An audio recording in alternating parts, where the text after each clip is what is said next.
سلام، روز بخیر. صدای بنده رو میشنوید؟ هنوز جلسه شروع نشده، 10 دقیقه دیگه شروع میشه.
आप प्रीतम,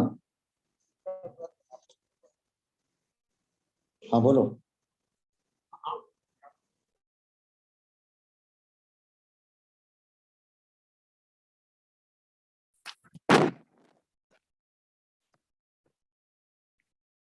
Good afternoon, sir. Welcome. You are on mute, sir. Good afternoon, sir. Good afternoon to everyone. Good afternoon, sir. मैं पहले अपना Good afternoon. मैं change कर रहा हूँ सर आपका, मैं कर देता हूँ change. Good afternoon, everyone in India, and good morning to Good everyone morning. in Tehran.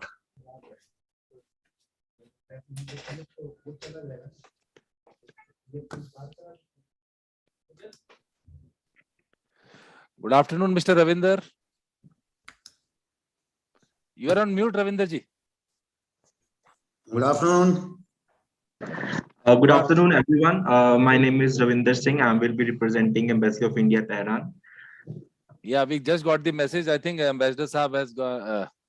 Yeah, Out. sir. Actually, Consular sir wants to do this thing, but because of his illness, he is unable.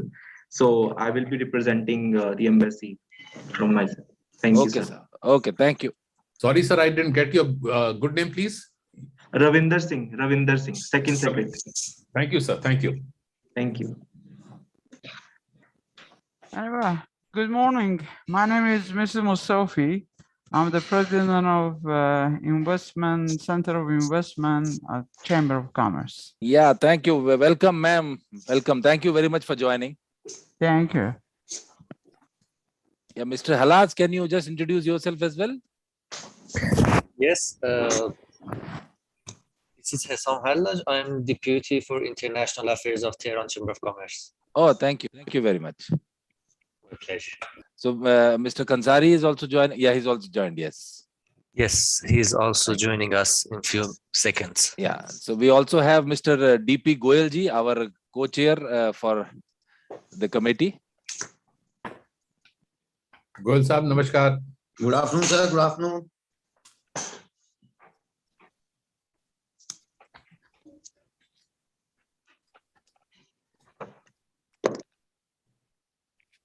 هد جلسهشون کیه؟ میگم هد جلسهشون کیه؟ آقای ملتانی. Yeah, Mr. Pradeep Multani is the president of PhD Chamber of Commerce and Industry. Good All afternoon, right. everyone. Good afternoon, sir. Afternoon, sir. We are just waiting for our chair of the International Affairs Committee and another co-chair to join. All right.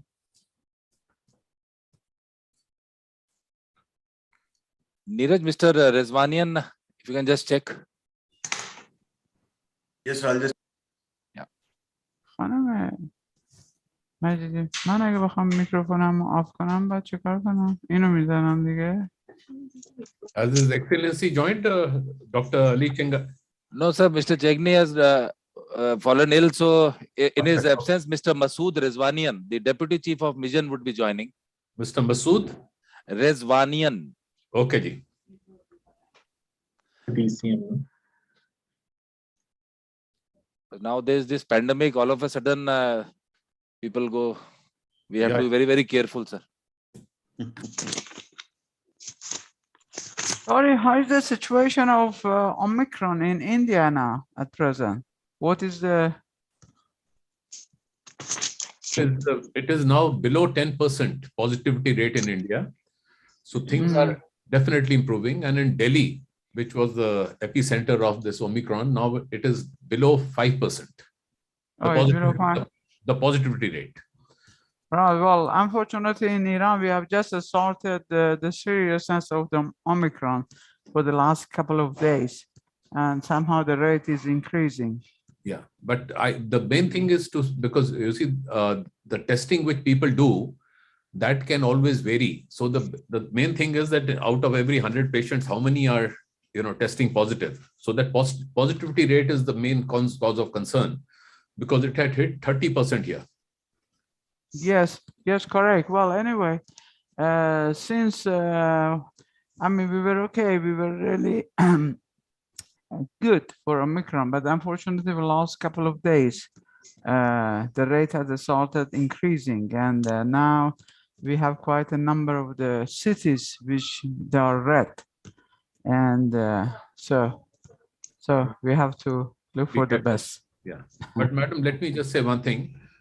The Delta wave was absolutely ferocious. The Omicron wave has been very, very mild. That doesn't mean that everyone starts partying, but the number of cases have been very limited. I mean, number of cases have been many, but the number of hospitalizations, people going on ventilator, and deaths have been very, very few.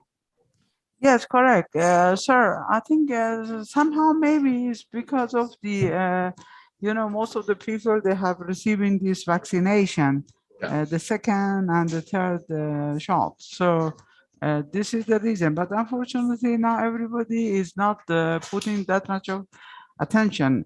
I was in London a couple of weeks ago, 2-3 weeks ago. I mean, nobody really cared, you know, and I was so afraid, which I had to travel to Italy. I canceled my trip. I think in our countries, the people are more concerned. And it looks like that everybody has got a little bit tired of this distances. Yeah. Mehta Saab, good afternoon, welcome. Yes, good afternoon. How are you? Sir, just अपना camera tilt कर लीजिएगा, sir. You are not coming straight. Vijay bhai, good afternoon. Thank you. Hello, Mr. President. How are you? All good, President. हमारे chairman साहब तो आप हैं, boss. Good to see you. Very nice seeing you. Thank और you. अब दोबारा corona हो गया. Otherwise, I wanted to come physically for this meeting. Okay. Sir. अभी आपसे भी मिले हुए बड़ी देर हो गई, लेकिन again the corona problem happened. Oh, Yeah, great. President Saab, we have been joined by His Excellency Mr. Masood Kansari ji, the President of Tehran Chamber of Commerce Industries. Welcome, Mr. Kansari. Thank you very much for joining. Welcome, sir.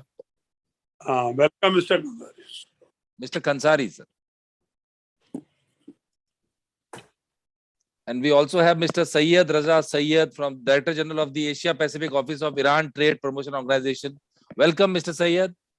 Welcome. Thank you very much. Thank you. Thank you. Yeah, Mr. Kansari, can you hear us, sir?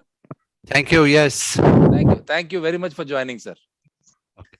So, Mr. Kansari, we have Mr. Pradeep Multani, our President for the PhD Chamber of Commerce and Industry. Good afternoon, sir. And welcome. And we have Mr. Vijay Mehta, the Chair of the International Affairs Committee for Middle East and North Africa from the Chamber. And Shri D.P. Goyal ji, the Co-Chair for the International Affairs Committee. And from the Embassy of India, we have been joined by Mr. Ravinder Singh.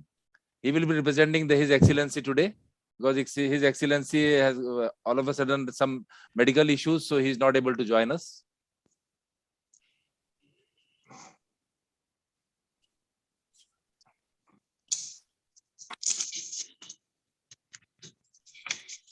So Neeraj, we are just waiting for Mr. Rejwanian. Yes, sir. He'll be joining in a couple of minutes.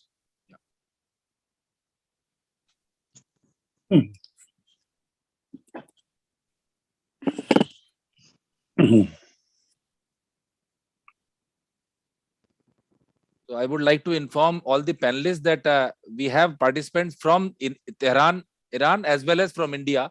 So we will be using two different platforms. One is the Zoom, which we are using. The other one is our web platform. Neeraj, if you can just show that platform. Yes, sir. That a lot of Mr. Rejwanian has joined, sir. Yeah, Mr. Good Rejwanian, afternoon, thank sir. you very much, sir, for joining.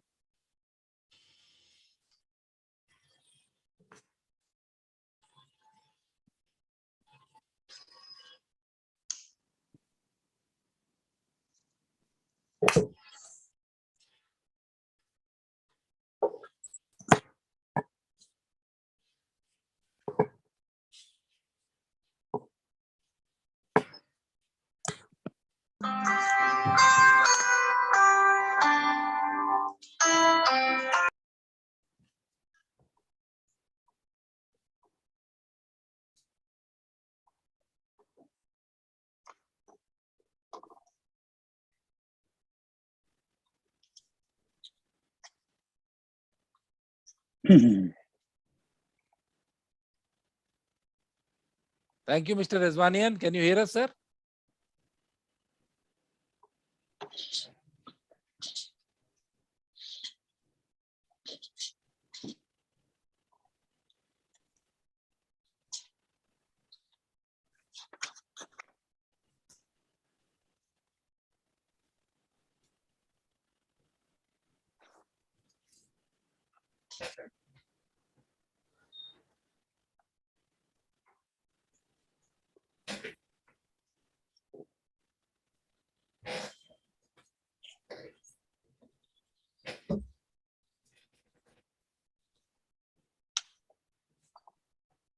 Mr. Razwani is from? He's from the Embassy of Iran in India, sir. So as Sir, Mr.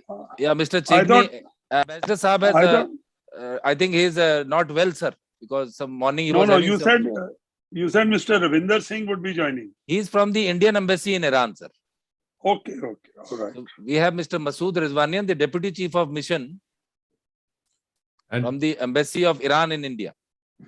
Right. and Mr. Masood Kansari is based in He's- Tehran or in He's based in Tehran, sir. Okay, lovely. And also Miss Sir. Miss Mustafi is also based in Tehran. Right. And Mr. Sayyed is also based in Tehran. Okay. And Mr. Masood is the Deputy Chief of Mission. He's based in New Delhi. He's based in New Delhi, sir. All right. Okay. Welcome, Mr. Masood Rizwanian. Thank you very much for joining, sir. You are on mute, sir. Kindly unmute. Yes, can you hear me? Yes, sir. We can hear you. Thank you very much, sir. Pleasure. Very happy to be with you and all. Yeah, Thank thank you very Yes. much. Thank you for joining. Yeah. So I think Pleasure. with the permission of all the panelists and president, can we start, sir? We are Please. on time. Please. So on behalf of PhD Chamber of Commerce and Industry and Tehran Chamber of Commerce and Industries and Mines, I welcome you all for this virtual interactive series on global trade and investment opportunities for Indian industry. So today we have all the eminent panelists from Iran with whom we will be interacting and trying to understand what are the potentials available for Indian industries in Iran and also for the Iranian industries who want to do business with India. And I welcome all the participants who have joined us from Iran. And we are really thankful to the Tehran Chamber for all the support we have been getting, and also the investment and economic technical assistance of Iran also, and the Trade Promotion Organization of Iran for the support and their members participating in this, and also the Indian participants who have joined us. So as I mentioned to you, we will be having, apart from this Zoom, we also on the virtual platform which we have. So participants have joined there also, and they can listen to us, and whatever questions they want to ask, they can share on the platform, and we will take it up during the question answer sessions. So I once again, on behalf of PhD Chamber, welcome you for this important session which we are going to have today. And I will just introduce all the panelists we have with us today. We have His Excellency Mr. Masood Kansari, the President of Tehran Chamber of Commerce, Industries and Mines from Tehran. Thank you very much, sir, for sparing your time and being with us today. We also have with us Mr. Masood Rizwanian, the Deputy Chief of Mission, Embassy of Islamic Republic of Iran, based in New Delhi, India. Thank you very much, sir, for sparing your time and being with us. And we are also thankful to Mr. Ravinder Singh, the Second Secretary from the Embassy of India in Tehran. Thank you very much, Ravinder Singh, for sparing your time and being with us. We also have with us Mr. Syed Raza Syed Aghazadeh, the Director General of the Asia Pacific Office at the Iran's Trade Promotion Organization. Thank you and welcome, sir. We also have with us Ms. Ferial Mostafi, the Head of Investment and Consultancy Center of the TCCIMA. Thank you very much, ma'am, for joining and all the support we have been getting from you. And Neeraj, do we have the General Director and Foreign Investment, Ministry of Economic Affairs? In the meantime, I will introduce Shri Pradeep Multani, the President of PhD Chamber of Commerce and Industry. Thank you very much, sir, for sparing your time. And we are also thankful to Shri Vijay Mehta, the Chair of International Affairs Committee for Middle East and North Africa in PhD Chamber of Commerce and Industry. And Shri D.P. Goyal, the Co-Chair of International Affairs Committee for Middle East, North Africa, and also the MSME Committee which we have in the Chamber. Thank you very much, Goyal Sahab, for sparing your time and being with us.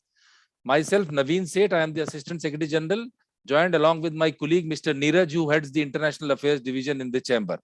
So I once again welcome all the panelists and participants from Iran and India for this interactive session. So now I would like to invite Mr. Vijay Mehta, the Chair International Affairs Committee for MENA, to give his opening remarks and welcome address, please. Thank you, Mr. Seth.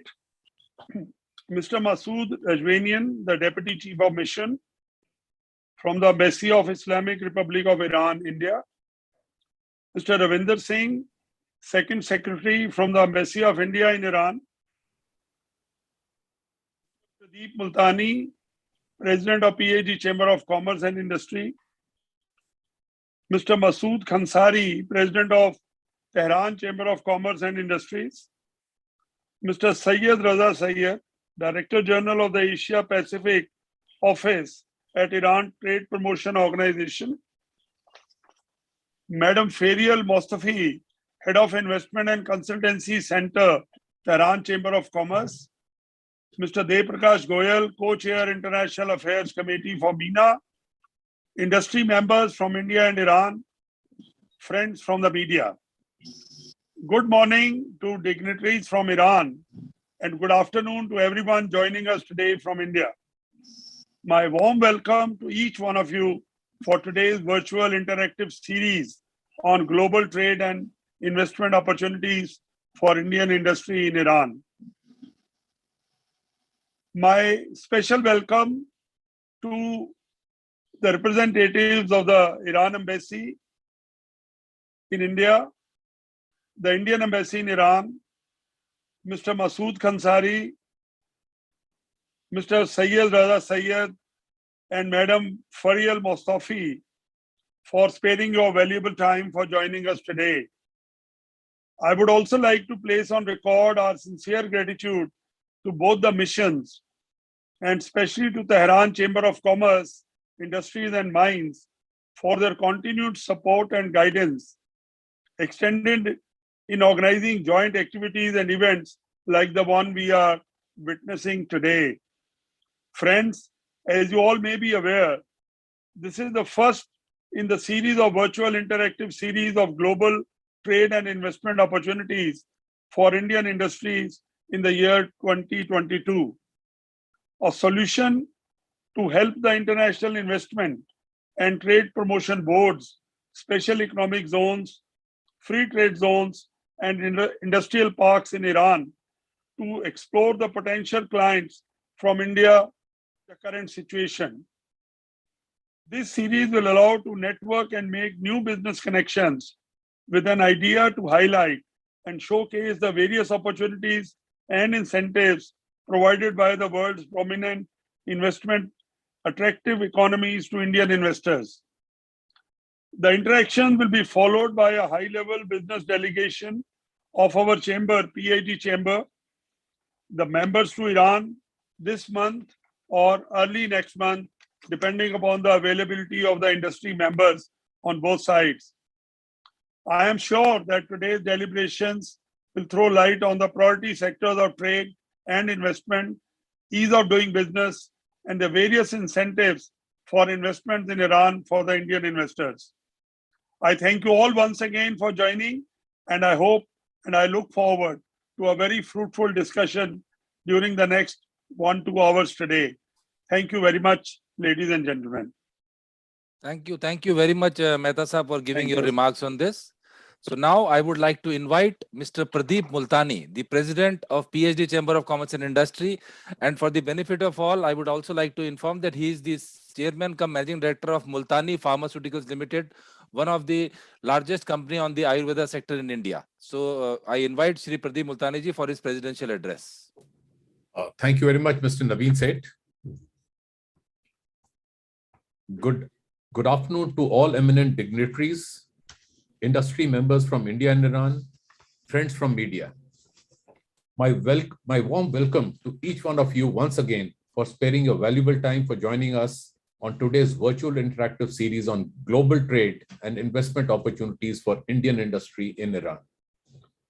I would like to take this opportunity to briefly mention about PIG Chamber of Commerce and Industry, which has been working for the promotion of Indian industry, trade and entrepreneurship for the past 116 years and is a forward-looking, proactive and dynamic pan-India apex organization. As a partner in progress with industry and government, PIG CCI works at the grassroots level with strong national and international linkages for propelling progress, harmony, and integrated development of the Indian economy. PIG CCI, acting as the voice of industry and trade with a large membership base of 150,000 direct and indirect members, consisting of large, medium, and small industries, has forged ahead, leveraging its legacy with the industry knowledge across multiple sectors to take Indian economy to the next level. At the global level, we have been working with the embassies and high commissions in India and overseas to bring in the international best practices and business opportunities.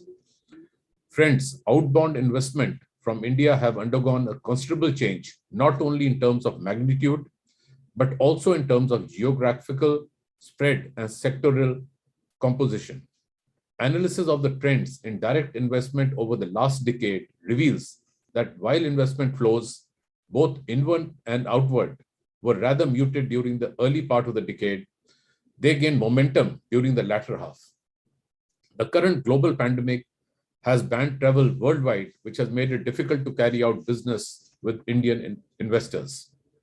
Friends, India-Iran relations spans millennia marked by meaningful interactions.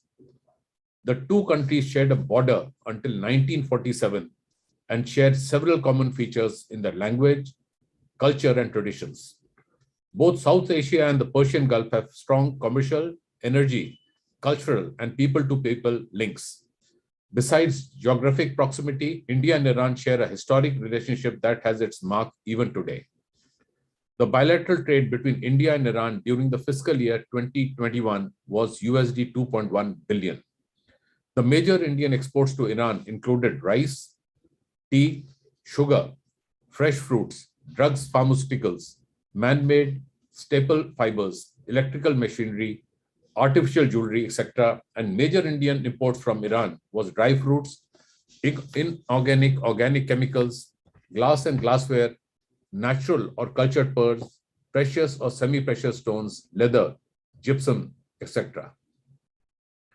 The cumulative Indian foreign direct investment in Iran stood at USD 5.7 billion during the period between June 1990 to March 2021. Large Indian companies such as Essar, OVL, and Tata Steel, etc., have a presence in Iran. Iran's vast gas, oil, and hydrocarbon reserves, as well as its strategic location, make it an attractive destination for India. Iran, one of the richest countries in hydrocarbon, and India, a rapidly growing economy with a deep thirst for energy, are the hallmarks of the India-Iran relationship. Nevertheless, Iran's strategic significance to India is crucial, compelling India to remain tied to Iran in face of insurmountable difficulties. The recent visits of External Affairs Minister Mr. S. Jaishankar to Tehran in 2021 aim to ensure peace and stability in Afghanistan, besides rekindling the bilateral relations between India and Iran. It has provided a platform to India to give fresh impetus to ties, especially at a time when both India and Iran are concerned about the emerging situation in Afghanistan. An important element in the India-Iran relationship is India's status as a huge market for Iranian products. India's choice of Iran as a gateway to Central Asia and Afghanistan also has positive repercussions on Iran's aspirations of becoming a regional hub for trade and transit. Hence, with a focused and sector-specific approach, both the Indian and Iran industries should strive towards fostering business cooperation by establishing joint ventures, technological transfers, etc. We at PhD CCI feel that it is important to encourage people-to-people contact, and mediums like these interactive meetings provide a perfect platform to build such contacts and overcome the issue of lack of business awareness on both the sides. Several important economic and commercial conferences and trade fairs and exhibitions are being held in both the countries to enhance our bilateral economic relations. Hence, it is important to share such information in order to encourage participation in such trade fairs and business events.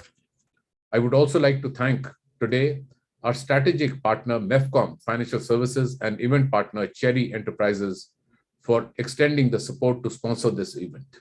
With these words, I would like to welcome you all again and hope that someday soon, after the pandemic, we all can visit Iran. Thank you, stay healthy, and God bless us all. Thank you. Thank you very much, President Sir, for your remarks and setting the agenda for today's important interactive session.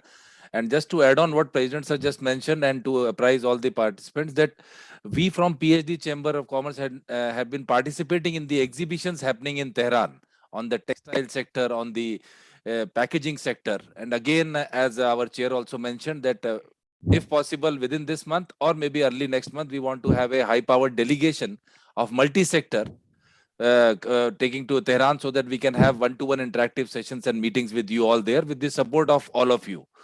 And as I can see from the participants which are there in this, there are people from varied sectors like mining. Iran Mine House also, I think, can see people participating there. So I recall in my previous organization, there was a World Mining Congress which happened in Tehran. So that also is one of the important sector. We have a separate metal and mining committee in the chamber, through which we would like to work very closely with the Iran Mine House also, so that we can take that sector further also. So now to take the event further, I would like to invite Mr. Masood Kansari, the President, Tehran Chamber of Commerce, Industries and Mines, for his address, please. His Excellency Mr. Multani, the Honorable President of PhD Chamber of Commerce and Industry. Ladies and gentlemen, honorable attendants, I am pleased to speak this webinar under the title of Iran-India Business Relation Expansions. First, I would like to appreciate the organizer for holding the event. Undoubtedly, holding these business forums is a sign of goodwill and interest of participants to extend bilateral, commercial, and economic relations. I also would like to seize this opportunity to thank the leading members of private sector from Iran and India who are taking part in this particular webinar. Ladies and gentlemen, today, initially, I would like to point out some of the challenges and difficulties existed historically in our business relations and intensified in recent years. I believe the current situation requires both sides to explore the solution and strategies of facilities trade between the two countries. The first and foremost challenge businesses facing within bilateral trade in money transfer and complications arising from absence of banking channel. There have been several rounds of negotiation or opening bank branches in both countries, as well as rupee payments mechanism. Also, unfortunately, no achievement has been made. It is evident that the two sides must renegotiate, and Tehran Chamber of Commerce is ready to express its views on trade settlement in local currency in details. Furthermore, the governments of Iran and India need to establish a line of credit to extend their support on priority export sectors with the aim of reducing complications. The second issue I would like to raise concerns preferential trade agreement. Unfortunately, this agreement has not implemented since 2019. Therefore, it is imperative that the two sides negotiate on exchanging the lists. We know that talks are underway, but the process must be accelerated. As the first step of implementing of agreement, we would recommend it to begin with the non-sanctions items, which will be speed up the process. Moreover, one of the requiring issue reflected by a large number of Iranian and Indian businesses to the Chamber of Commerce and the governments is commercial dispute, which results from the lack of signing valid contract by companies. To raise awareness and support members, Tehran Chamber of Commerce stands ready to organize a training workshop in the field of drafting commercial contracts in cooperation with PhD Chamber. At the same time, the current dispute could be referred to the arbitration center or of Chamber. Speaking of our interests, Chamber Port is very important for the two countries that can generate many opportunities for both sides and could lead to further cooperation due to its exemption from US sanction, notably with joint venture in Chabahar. Both countries' products can be exported to Afghanistan, Central Asia, and Eurasia market via connectivity of North-South transport corridor. We are ready to play much more active role in development of the Chabahar port by promoting trade, investment, and offering details information for the benefit mutual interest. To deepen the economic ties, we are interested to cooperate in all possible business areas, including petrochemical, chemicals, agricultural, automobile, pharmaceutical, machinery, IT, and ICT in order to diversify our economic bonds through exchange of potentially in-demand products and implementation of joint projects. While the coronavirus pandemic is coming under control, we must now do our utmost efforts and like initiatives to bring our business relations back on the track. In this regard, I would like to invite Mr. Multani to head a business delegation to visit Iran in upcoming months. Tehran Chamber of Commerce is fully ready to schedule related meetings in cooperation with both embassies in Delhi and Tehran.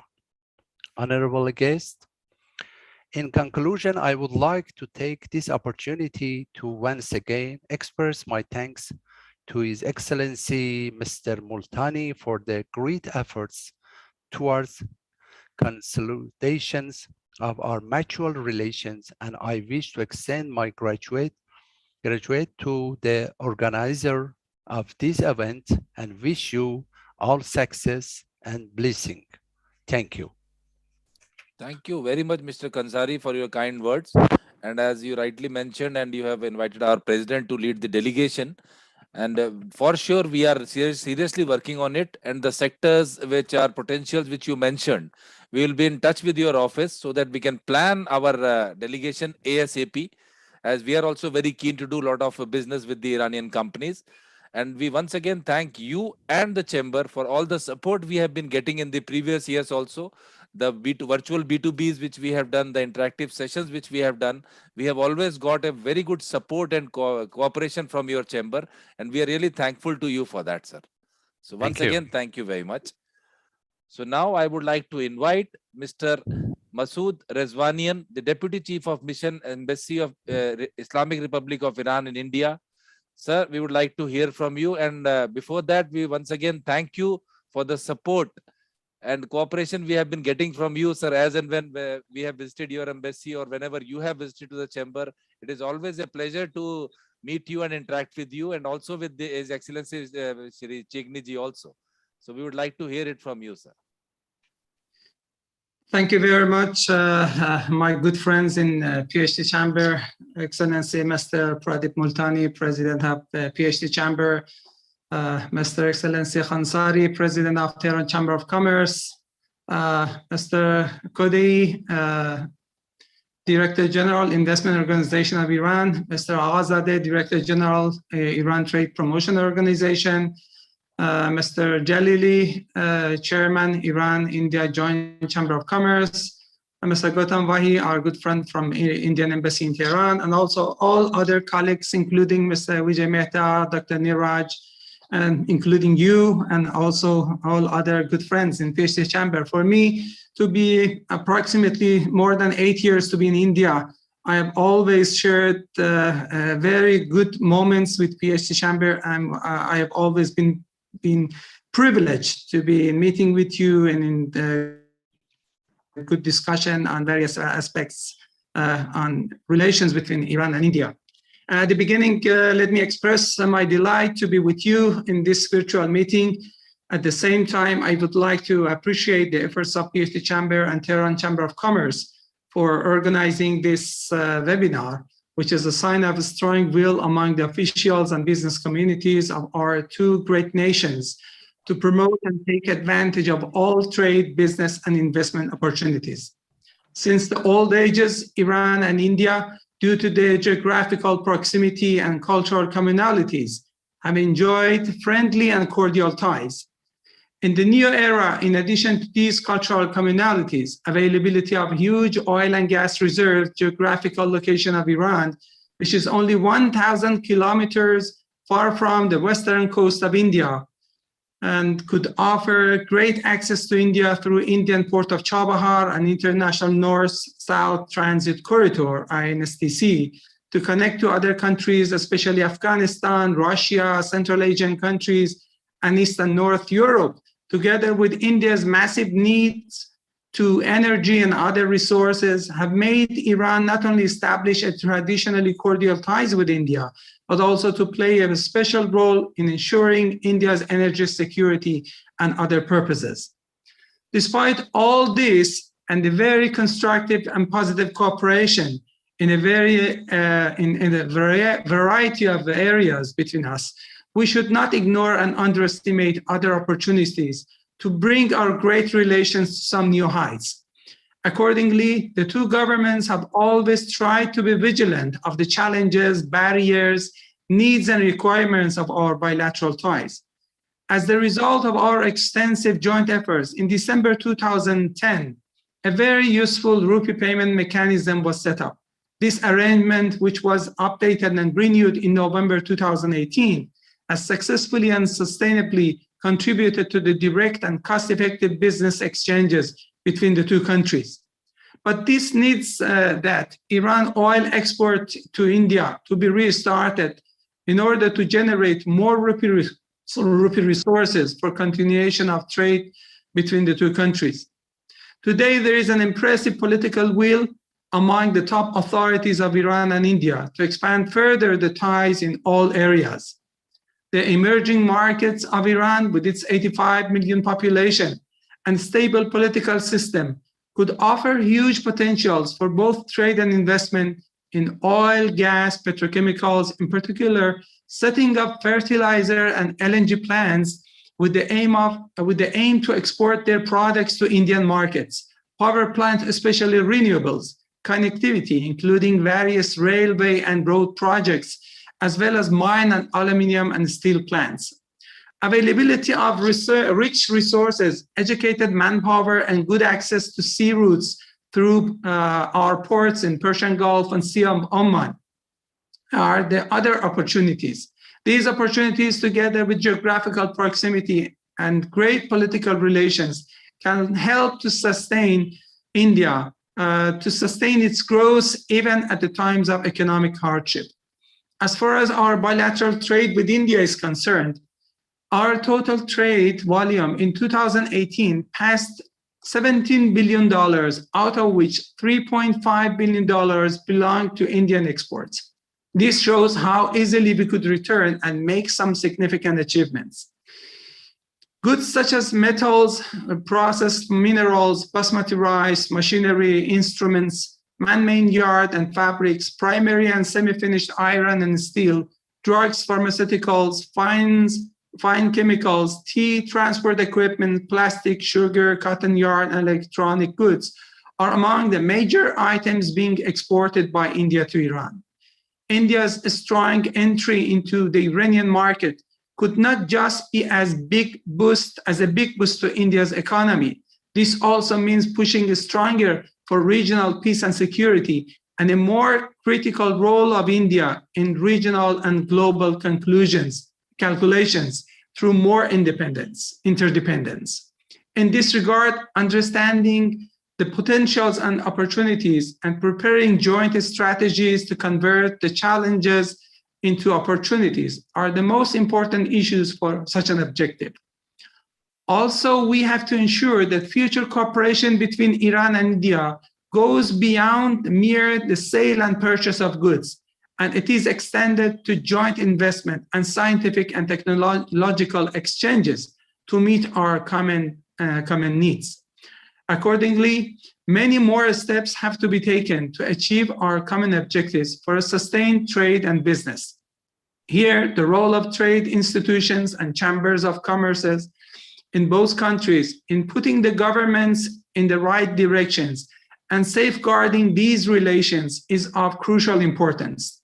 To consolidate further, we need to think about certain other measures. Among them, the current strategies should be supported with a certain bilateral and multilateral banking arrangements to be immune from foreign saboteurs.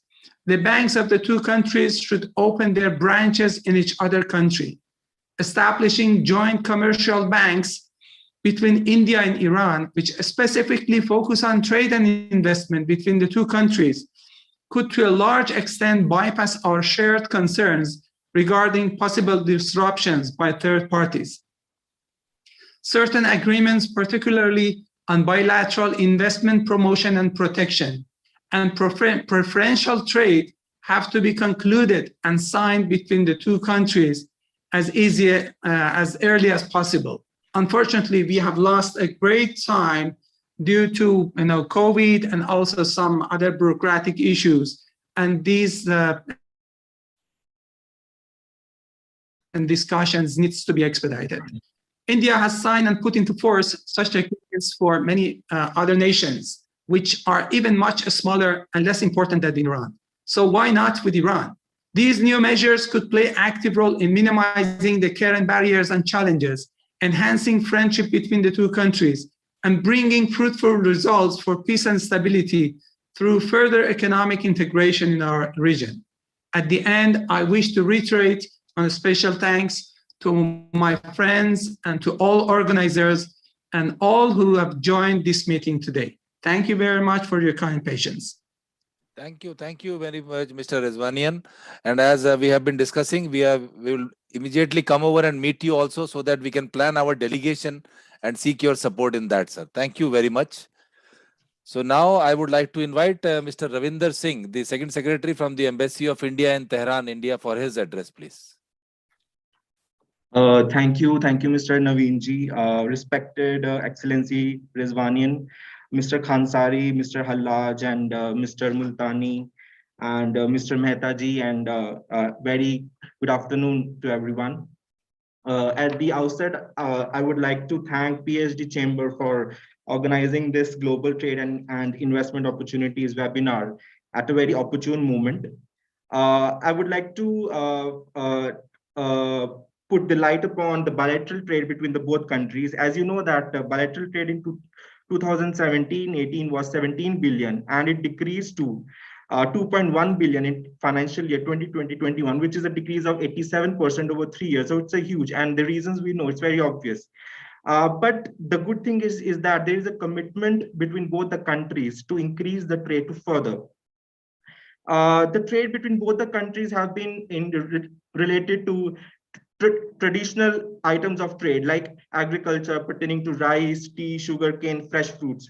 But there is an interest and appetite among both the countries to move away from the traditional items of trade pertaining to goods like automobile, light engineering goods, IT, pharma, etc. In fact, last year we Embassy Embassy of India in Tehran, we had interacted with a number of great automobile players from Iran, and they were interested in exporting automobile spare parts and automobile chassis and in CKD and SKD conditions from India. So I would like to request PhD Chamber to kindly spread these words among the industries in India that there is opportunities in Iran, and they can explore, and embassy will like to support and facilitate in whatever way we can to further strengthen the trade relations between both the countries. We had a webinar in October 2020 also, and the response we received was very good. And taking forward that, we are having our second webinar here. And though these webinars are good, we had 8 webinars with different chambers of commerce, but I think nothing can match the impact of one-on-one interaction. And I am really looking forward to the delegation from the PhD Chamber of Commerce, which will be visiting the Iran next month or whenever the time is suitable. So that we can have one-on-one interaction with the business delegation in Iran. And I think we'll have a great opportunity here, and the business environment is very opportune. Embassy will like to facilitate and strengthen the relations further, and will provide all necessary support that the chambers need. Thank you so much. Thank you very much, Ravinderji, for your address. And as you rightly pointed out the sectors, we will for sure spread the information amongst our members here, and accordingly plan our delegation also. So we will be in touch with you as well as Mr. Rezvanian and the Tehran chamber, so that we can plan a meaningful delegation, so that 4 or 5 days, whatever we are planning, you can have fruitful meetings through your support in that, sir. So we once again thank you for sparing your time and being with us and addressing us, sir. Thank you very much. So now we will have presentations on the investment opportunities in Iran. So first I would like to invite Mr. Syed Raza Syed Aghazdeh, the Director General of the Asia Pacific Office at the Iran Trade Promotion Organization, TPO, so that we can understand a much better way that what are the investment opportunities available for the Indian community in Iran. Over to you, sir.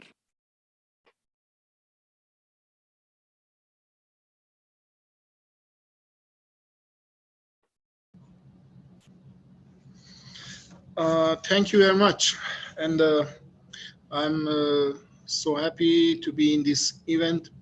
I would like to first render my thanks to organizers of this great event.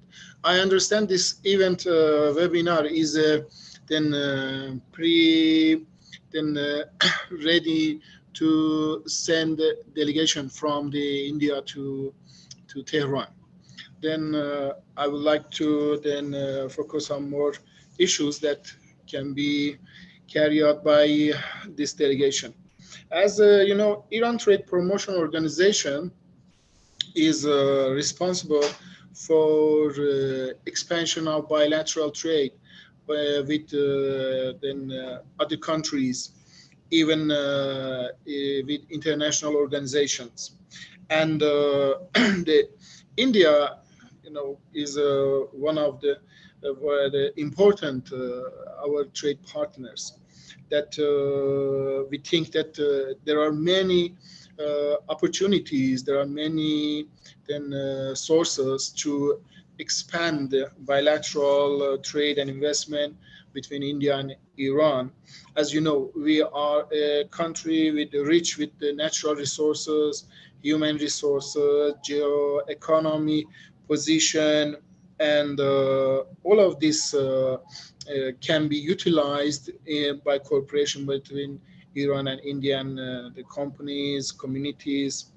Then we think that without a flow of investment and trade, we should just focus on our limited capacities, and there will be no expansion of economy.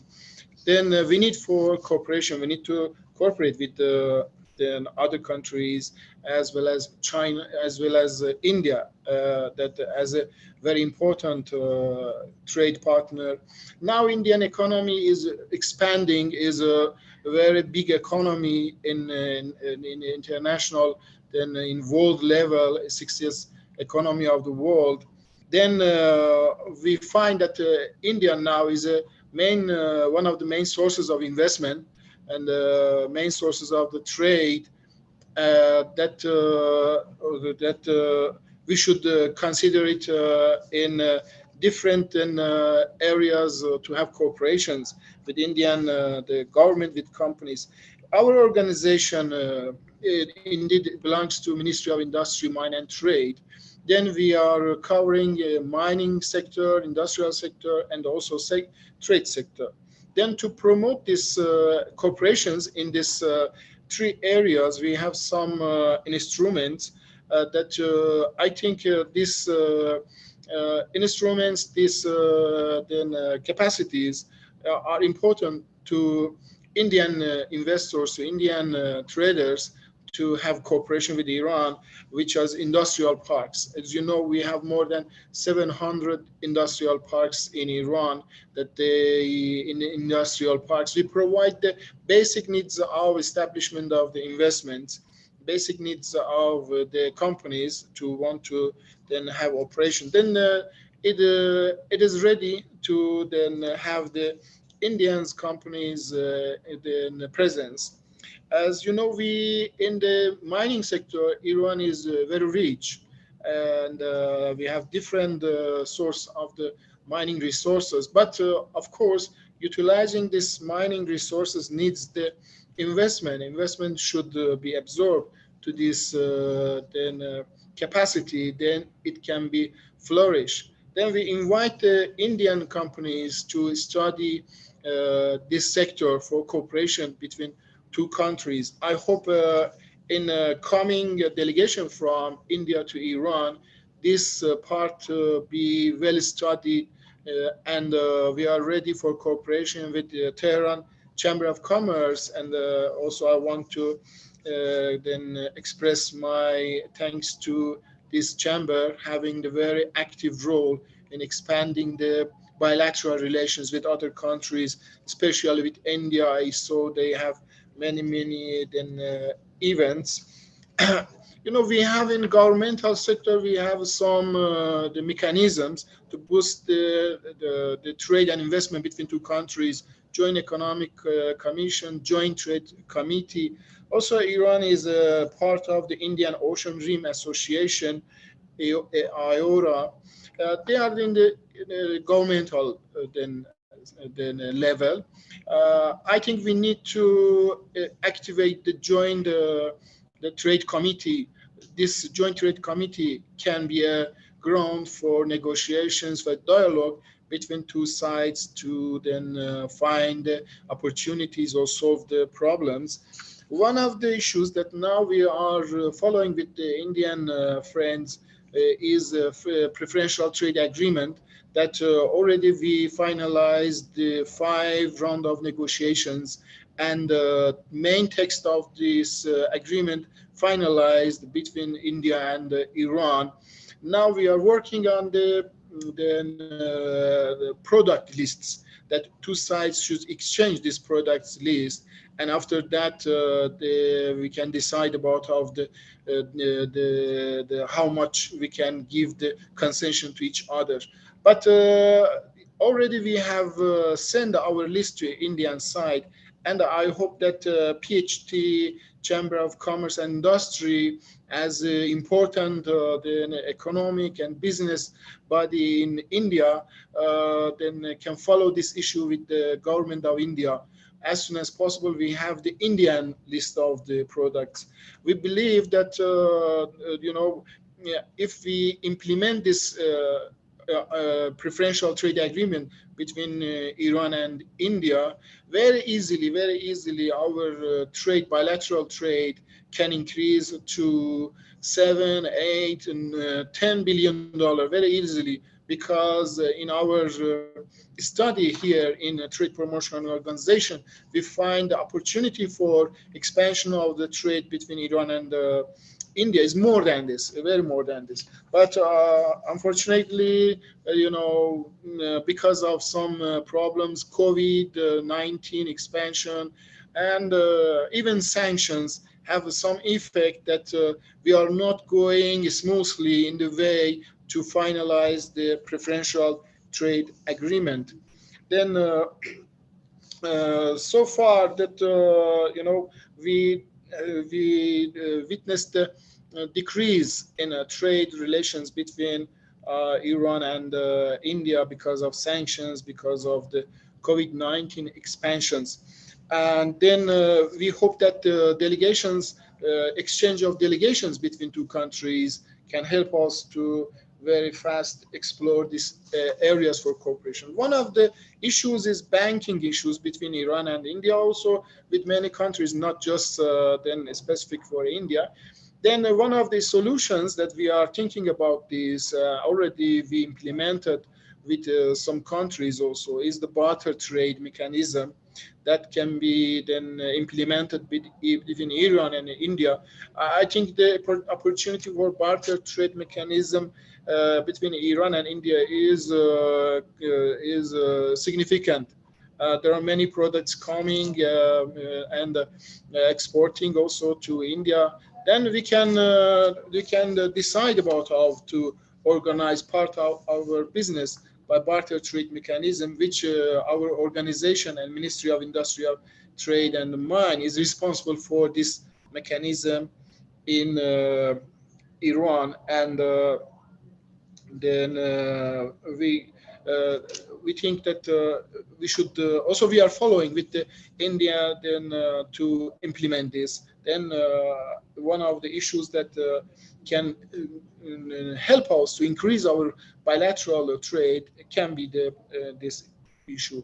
One of the issues that we are covering in our organization is exhibitions. Of course, exhibitions are the maybe first instrument to introduce the companies to each other, to find investment and to find business opportunities between two sides. Then we offer and we are willing to have cooperation in industry, in exhibition industry between Iran and with India. We have already these cooperations with some other countries. Then there are exchange of the exhibition venue, places, and even concession or reductions in the tariffs of the exhibitions, or then accepting the delegations for coming and visiting these exhibitions. This area also can be one of the cooperation areas between two sides. Of course, India and Iran have markets in the worldwide. Then one of the issues that we think about of cooperation between Iran and India is joint production, also using the advantage or privilege of this Iran-Indian geoeconomy position to work in third markets, to export to other markets, or even invest or observe the investment for joint joint trade between two sides. Considering the Indians' importance for us, that with coordination with our embassy in India and with the Ministry of Foreign Affairs, very soon we will send our commercial consular to our embassy in Delhi. Then I think this can help with the more smoothly making the trade between two sides and help the traders from India and Iran to more than understand each other, more find opportunities between Iran and India. India is very important. Then we have the Indian desk in our organization that we think that also having this also in Indian Ministry of Commerce can help more understand each other and more have the cooperation and the focus on the work in trade issues between Iran and India. And I want to say that we really welcome Indian friendly companies, investors to come to Iran, have the business. And I think we should think, even in the delegation coming to Iran, we should think about of the new mechanisms. We should invent the mechanisms, how to can then render the remedies for the problems then coming from sanctions, coming from the COVID and so other things. Thank you very much, and indeed, and I want to then welcome your delegation to Iran, and then also in TPO, we express our readiness for any cooperation that that needed for receiving this delegation to Tehran. Thank you very much, and hope you successful then the event and upcoming delegation. Thank you very much. Thank you very much, sir. And yes, I mean, we need to organize such interactions more and more. In fact, I mean, what we're planning is immediately after this, we want to come to Tehran physically. But if there is a delay, then why don't we organize a virtual B2B meetings for the Iranian companies as well as the Indian companies? Because trade is something which every members of ours is looking at, increasing the trade and getting some sort of. Other than this, it is more of trade which they're keen on exporting with Iran. So I think we can organize similar interactions, especially for the companies, where we can have a virtual B2B meeting. And then before we come to Tehran physically. And also, you rightly said there are issues on the banking itself, but your suggestion of bilateral that trade is something which the government can work on. So thank you so much, sir, again, and we look forward to have some more interactions in coming time with you, with your organization, sir. May I now invite Ms. Mariam Faraji, the Deputy Director General from the Office of Foreign Investments, Ministry of Economic Affairs and Finance, to give her remarks.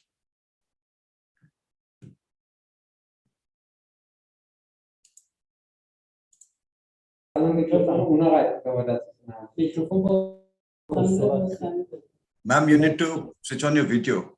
In the name of God, hello everybody. Can you hear my voice? Yeah, we can hear your voice, but we cannot see you. First of all, I would like to apologize because Dr. Kudei had another urgent meeting and could not participate in this valuable meeting.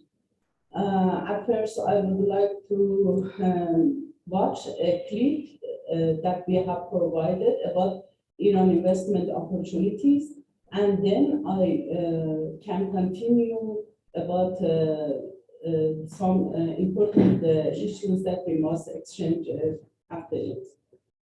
Sure, ma'am.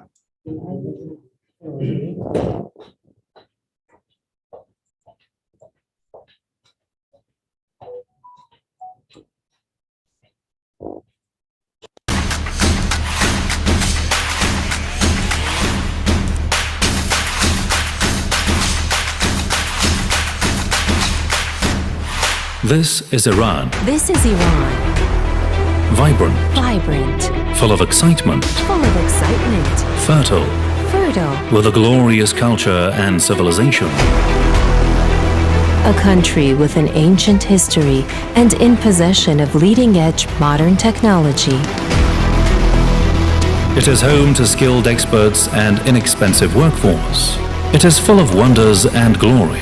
For foreign investors, Iran presents a unique opportunity.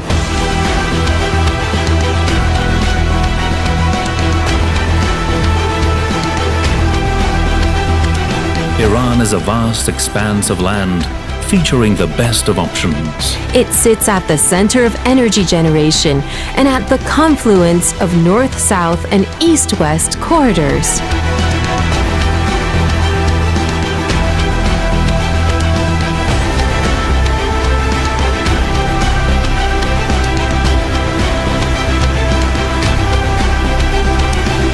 An ancient, trustworthy civilization.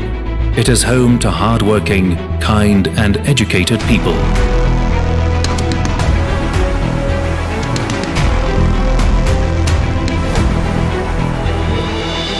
Vibrant, dynamic economy.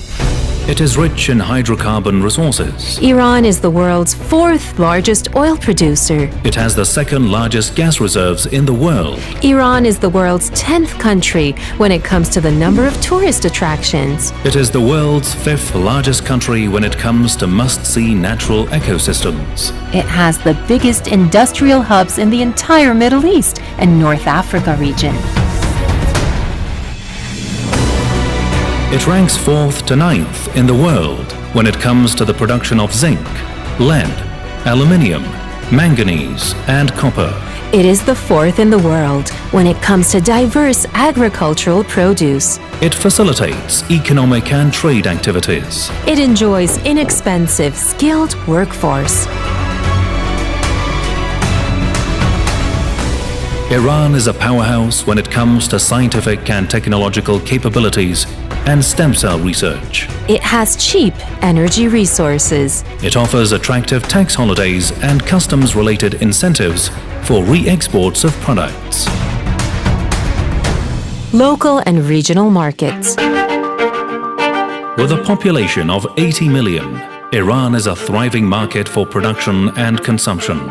There are as many as 15 countries in Iran's backyard. Many of them have no access to high seas.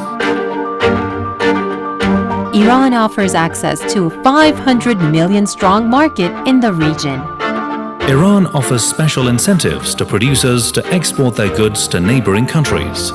Iran can serve as a launching pad for exports.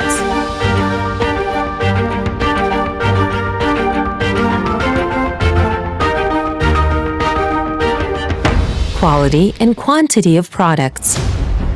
Iran's products have a special place in global markets. Iran's top ranking shows that its production of various agricultural produce is growing. Iran ranks first in the world in production of pistachio, barberry, caviar, hand-woven carpets, and a number of handicrafts. Iran's agricultural produce is exported to different countries in the region. Development infrastructure. Iran's economic infrastructure, including roads, railroads, transit networks, and sea routes in international waterways, is modern and on par with international standards. The Caspian Sea to the north of Iran is where a large quantity of natural resources changes hands. Economically speaking, the position of Iran's industrial and mining centers is perfect. Scores of trade and economic zones are active across Iran to set the stage for investment and private sector activities in the best way possible. With cheap energy and skilled, inexpensive workforce, Iran holds an edge when it comes to foreign investment.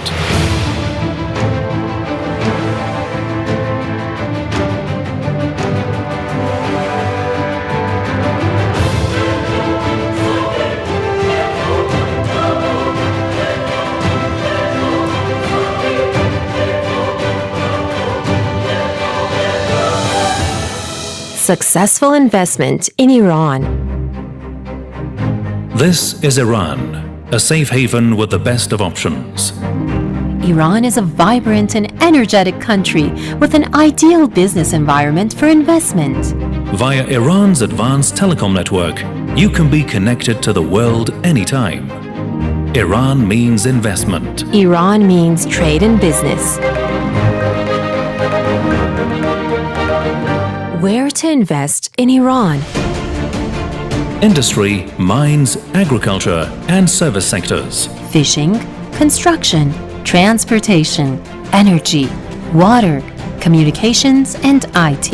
Implementation and completion of unfinished projects. Implementation of infrastructural projects, including roads, railroads, airports, renewable energy plants, dams, irrigation networks, etc. Implementation of export-centered, productive projects.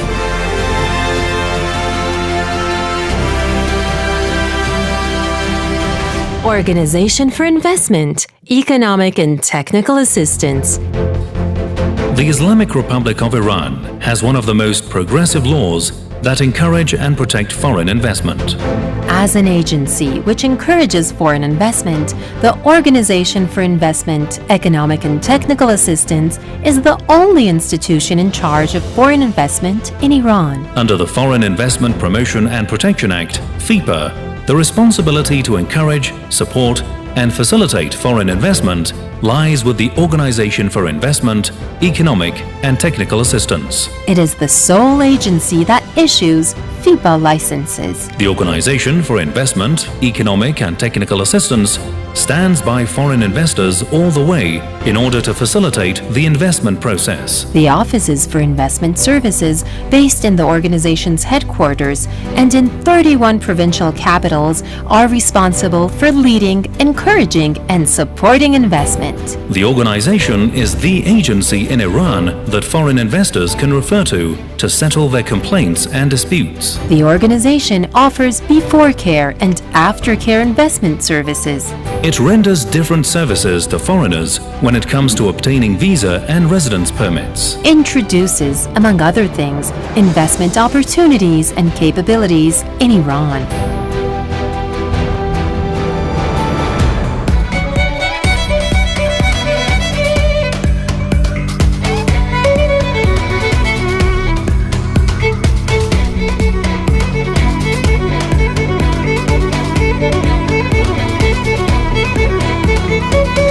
Foreign investment in Iran is safe and profitable.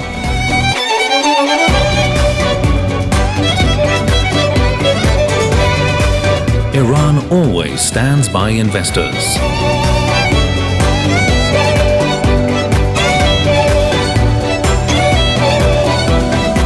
Organization for Investment, Economic and Technical Assistance of Iran.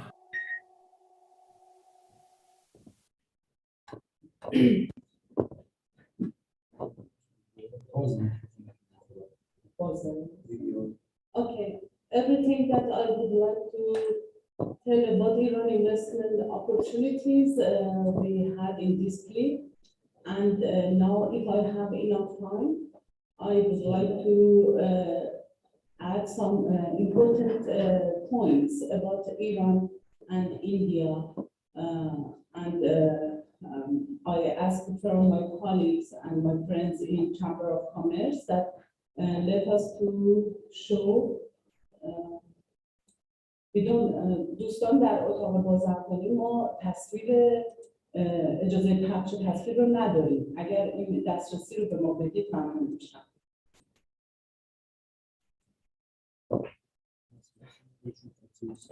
Okay, for the time, I prefer to deliver a short passage about Iran and India.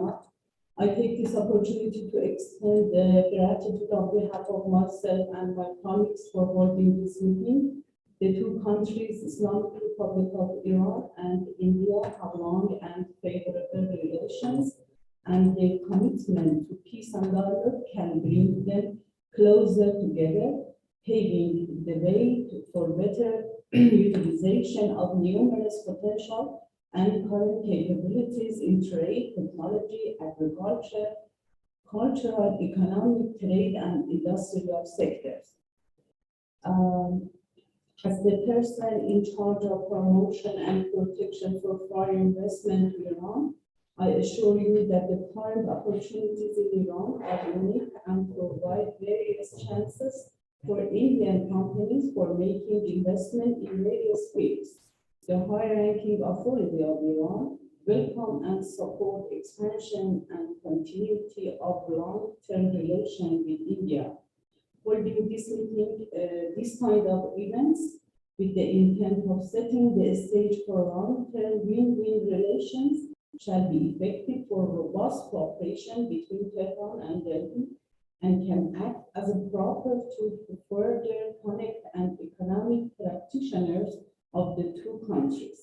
Islamic Republic of Iran is taking a package of measures to ease doing business and set the scene for economic cooperation, and I hope that in near future we witness close collaboration of the two countries in various fields.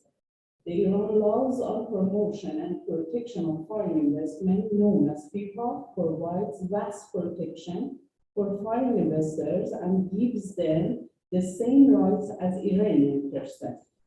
We should continue having these seminars and workshops to help practitioners better understand each other and the opportunities. OICA is ready to cooperate.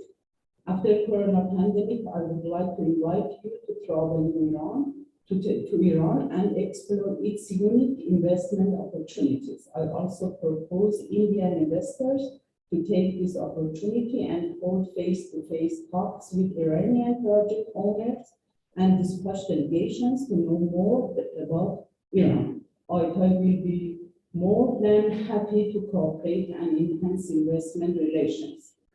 Thank you for your attention, and I would like to add one important issue that we have very important document between Iran and India, that it's Iran-India bilateral investment treaty, and we would like to finalize it as soon as possible. We send our request to Indian state to start negotiations about this important document. It would be very helpful for both Indian and Iranian companies. And at the end, I would like to again thanks for your attention, and we are completely ready to cooperate for intensify our economic cooperation, especially in field of investment. Okay, thank you. Thank you, ma'am. Thank you for a very detailed, video presentation about what Iran is and what are the opportunities, and and how good things which the government is going to provide for any investors who are looking at Iran. So definitely, this kind of information is definitely going to help our industries in India. And before you, in our earlier discussion also, this is the first interactions we are organizing in this year, and we are very much keen on taking the Indian businessmen to Tehran to make them understand, give them the first-hand information about what are the things they can do in Iran and what kind of business opportunities they have. So, ma'am, definitely we would look forward to having your ministry's engagement as well. When we have this delegation physically in Iran. If that doesn't happen in the next couple of months, we'd definitely like to organize a virtual B2B meetings for the Indian companies and the Iranian companies. And I see many of them have already joined this webinar. So I think we at PhD Chamber believe that we should be having a regular interaction with our counterparts in Iran, so that the industry over here gets a lot of confidence in about the things which they need to explore and expand in the region. So thank you so much, ma'am. And now I invite Mrs. Farrell Mostafi, the Head of Investment and Consulting Center at the Tehran Chamber of Commerce and Industry, to present her views.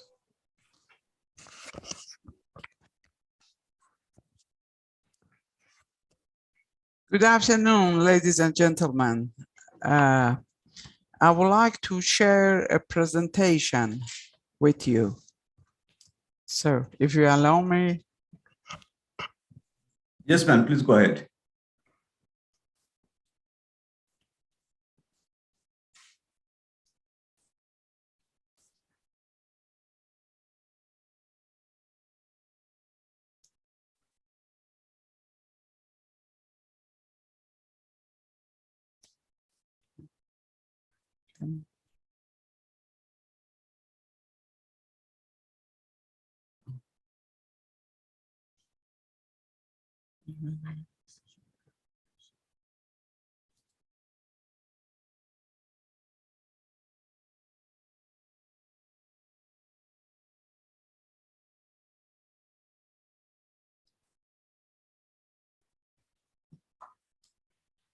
Okay, good afternoon, Your Excellencies, ladies and gentlemen.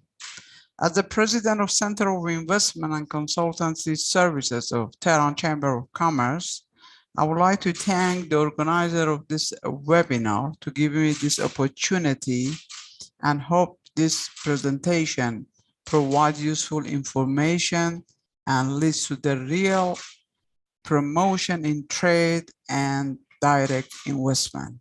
My presentation will be on two parts.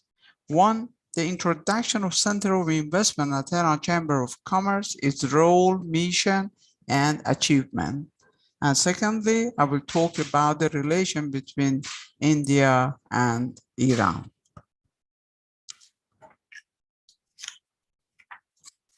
Foreign investment plays an important role in the economic development of the countries. By the time the legal statute of foreign trade and investment has gone through several stages of regulation and effective action have been considered recently. In this regard, Chamber of Commerce, as a parliament of private sector with more than 27,000 members, has a main role in attracting foreign investment and increasing trade. The Center of Investment and Consultancy Services was established in the year of 2014. The performance of the investment center is an effective step toward expediting an affair of the foreign investment undertaking. The center's most important mission to prepare investment necessities to overcome the obstacle and facilitate the investment process in Iran. I mentioned few because of the shortage of time. I will mention only few roles which we have been doing. Working on the Economic Freedom Index with the cooperation of the Fraser Institute. Collecting information on the greenfield and brownfield projects. Preparing feasibility studies term sheet in accordance with the United Nations model. Signing MOUs with the most famous consulting institutes such as Ernst & Young, Deloitte, Roland Berger, etc. And preparing a database of projects for each priority sector. In the Center of Investment, we are trying to build up the infrastructure of the investment.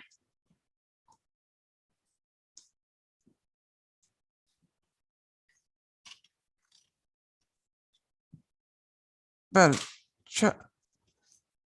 Iran's current economic environment is at the time of transition, and we are strongly looking forward to strengthening our mutual collaboration with India and the other countries. India and Iran are the heirs of the two ancient civilizations, and this history continues to shape their interaction with each other and the world, as well as their national identity and ambitions, and also strengthening the history of friendship between two countries. This cooperation will bring benefits to Iran and India and our neighbors. The trade volume for non-oil products in the year of 2014 was about 7 billion, but unfortunately this has been decreased to 3.5 billion in the year of 2020. So this shows that there is a need, it is our action for the hard work to increase the level of trade.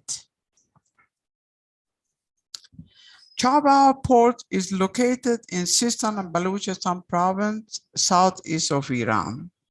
The port has a number of distinguished features that makes it attractive for the both domestic and international perspective.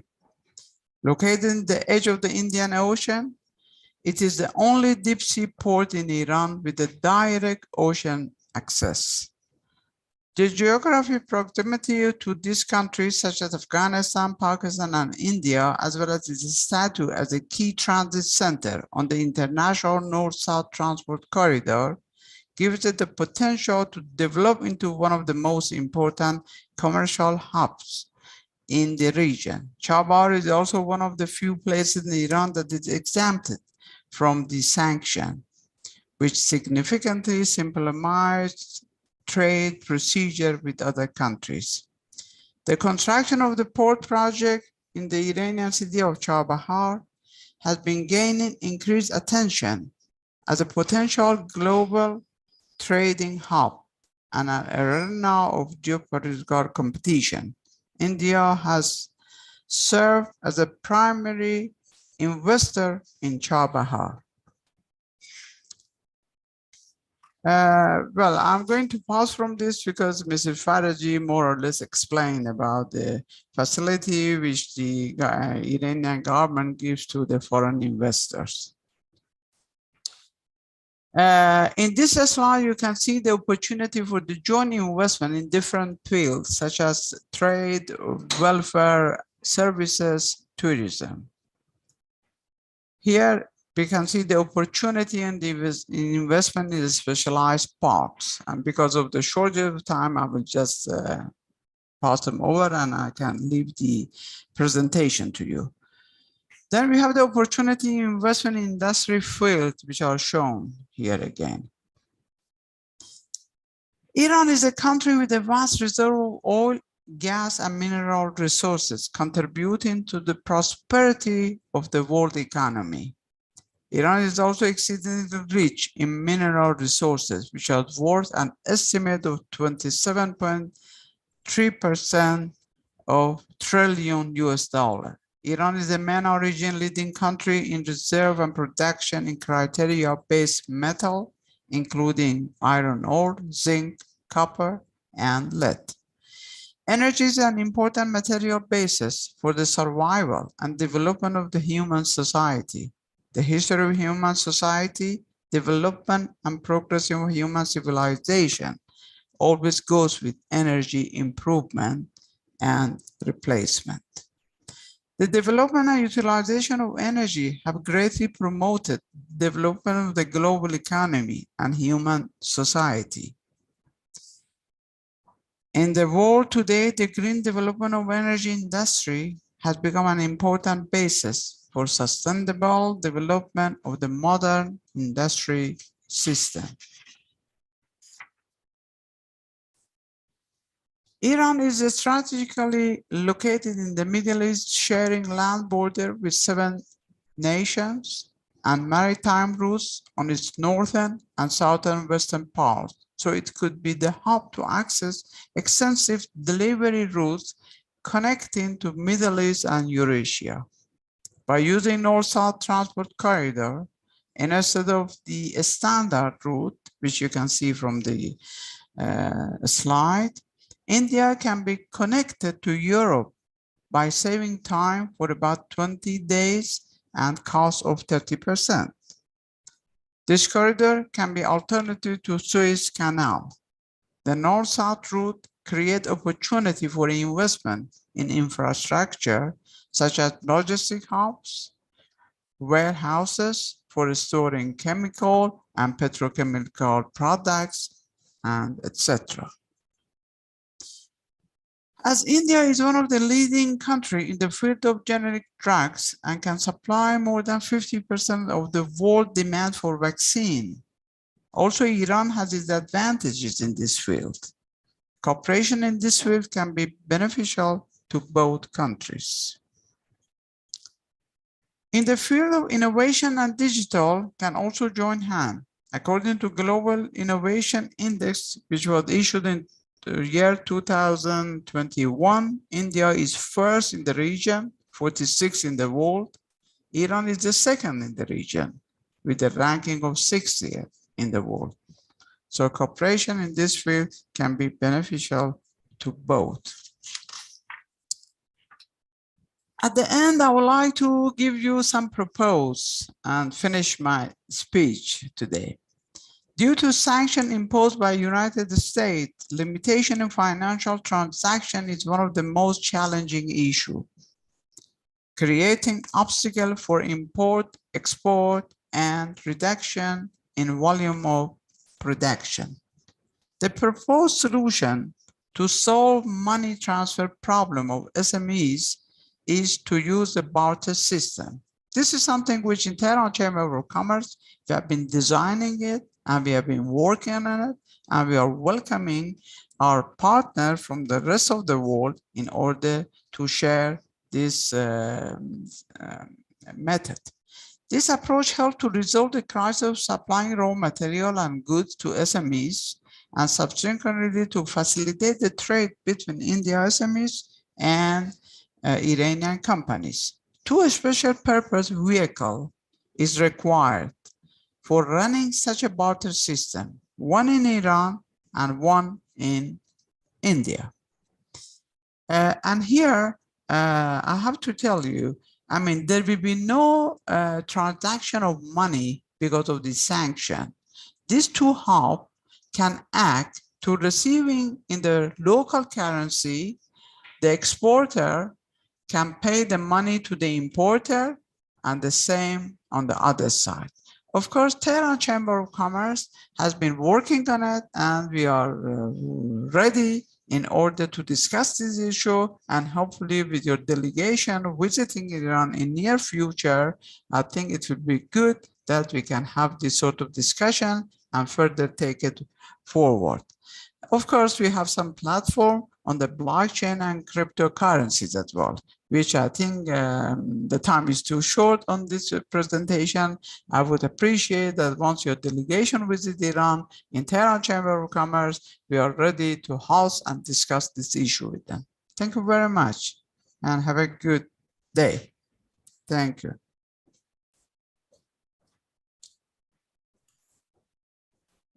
Thank you, Ms. Mustafi, for a wonderful presentation, and especially on the benefits of, considering Chabar, which is being built by the Indian agencies, the advantages which the Indian companies can have.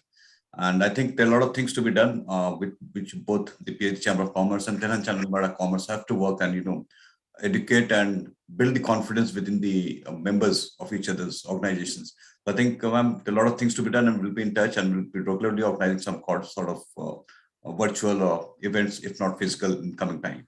Thank you so much, ma'am, for the presentation.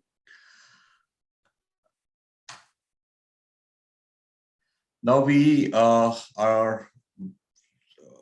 for the panelists, there are some questions which we have received on the chat boxes. So with your permission, can we take those questions?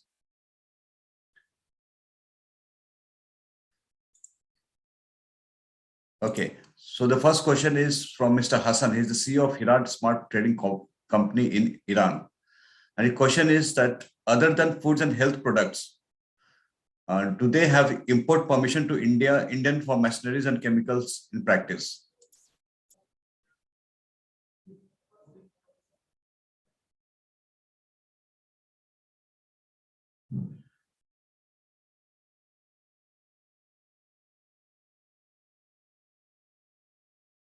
Sir, Mr. Masood, would you like to take this question? Sorry, you mean Masood Rizvanian or Masood Khansari? I didn't get the question. Rizvanian. Yes, can you please raise the question again? Sure, sir. Mr. Hassan, he is the CEO of Hirad Smart Trading Company. His question is, other than foods and health products, do they have import permission to India for machineries and chemicals?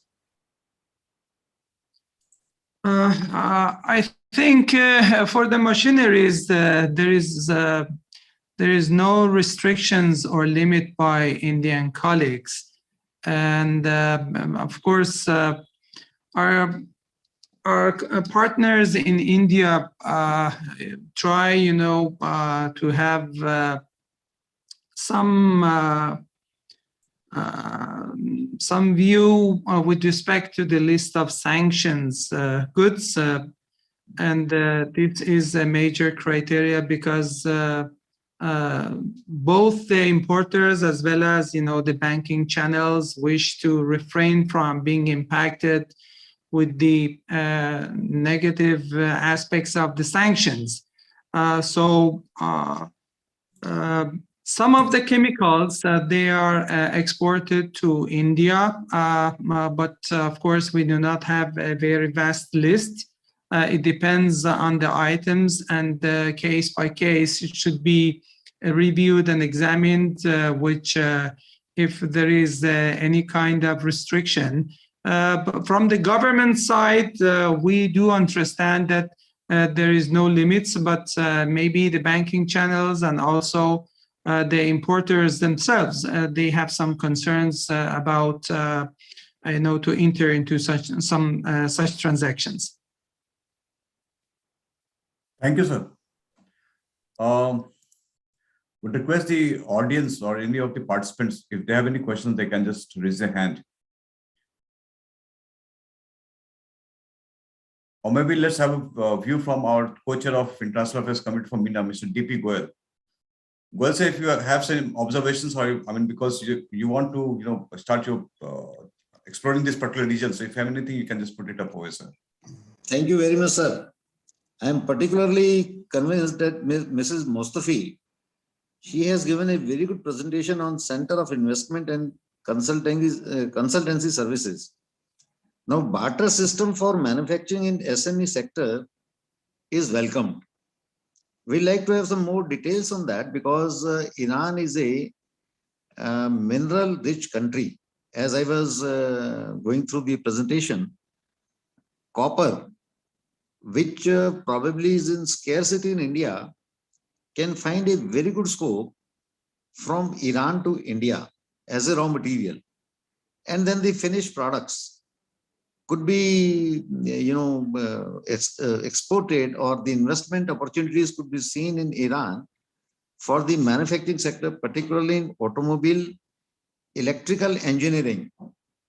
Electrical, I think, is a very big scope because when going through the presentation on the Iran geography, I couldn't find much of the industries, and there is a very big demand in the Gulf countries for the electrical items which are manufactured in India, and we are finding a very good scope of these items.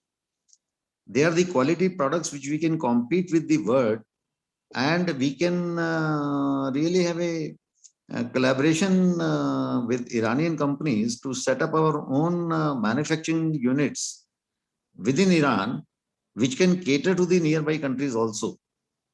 So I find that this barter system, we like to have some more details on that so that we can really work on this. Thank you very much, sir. Thank you for, you thought our proposal can be workable. I do appreciate your idea. And as I said, I'm welcoming once your delegation visit Iran, or maybe before that, we can have some discussion with your embassy in Iran in order to take the thing further on. Well, Tehran Chamber of Commerce, as the biggest chamber in Iran with 27,000 members, we have access, and especially most of our members are small and medium-sized companies. What we have designed this platform was in a way that there should be one platform in Iran, which can be in Chamber of Commerce, which is trusted by our members, and one platform can be the PhD Chamber of Commerce in India. Okay, no money should be transferred. There will be exporter and there will be importer in Iran. The importer will pay his money in real to this platform. The exporter will receive his money from this platform in Iran. The same case will happen in India. In India, you have exporter and importer. Okay, they can exchange. Here, these two platforms, they will work. And then from time to time, every 3 months, 6 months, well, depends on negotiation, we have to balance these transactions. And usually, as Mr. Khansari, the president of our chamber, mentioned, what we can do, we can start first with the non-sanctioned goods at present. And as you know, I mean, for example, you mentioned about copper. Well, sir, as you know, Iran is in the belt of the copper, okay? And we have very good copper industry in Iran and a big mine of the copper with a very high content of copper and few others. So we definitely welcome joint investment in any field in Iran. And as India is already involved in the Chabahar port, and luckily that area is not in the sanction, so I think we can definitely design some joint investment together, whether in Iran or in India. And especially on the field of the pharmaceutical issue also, this is very important. So I do welcome this issue, and we can have some more further discussion in future. Thank you, ma'am. Mr. Syed Raja Syed, he mentioned that there are more than 700 industrial parks in Iran. we would like to know that what kind of facilities are available in these industrial parks. Now, are you providing us the complete infrastructure for setting up the industry, like the industrial shed, the electricity, the water? Is it all ready-made there, or we have to buy the piece of land and then set up the industry there? Now, what kind of facilities are available and to what sizes? Because this is a very interesting part, that 700 industrial parks is a fairly large number. And what kind of industries are already existing in these parks? What is the capacity like and what is the volume like? So we'd like to have some more details on this, maybe not today, maybe later on, but that would be a very interesting topic to think of the investments in Iran. Sure, sir, we will take it up with the Trade Promotion Organization, and as well as we'll request Mrs. Mustafa if you can share your presentation, because I'm getting a lot of queries. So I will just share it with the companies who would be interested. Before I invite Mr. Surinder Kalra to even come up with his questions, Mr. Rizvanian, there's a question from one of the participants saying that when is the Iran Air or the Mahan Air flights going to resume from Delhi and Mumbai? Thank you very much for giving us another chance to speak. I want to have some clarification in this respect.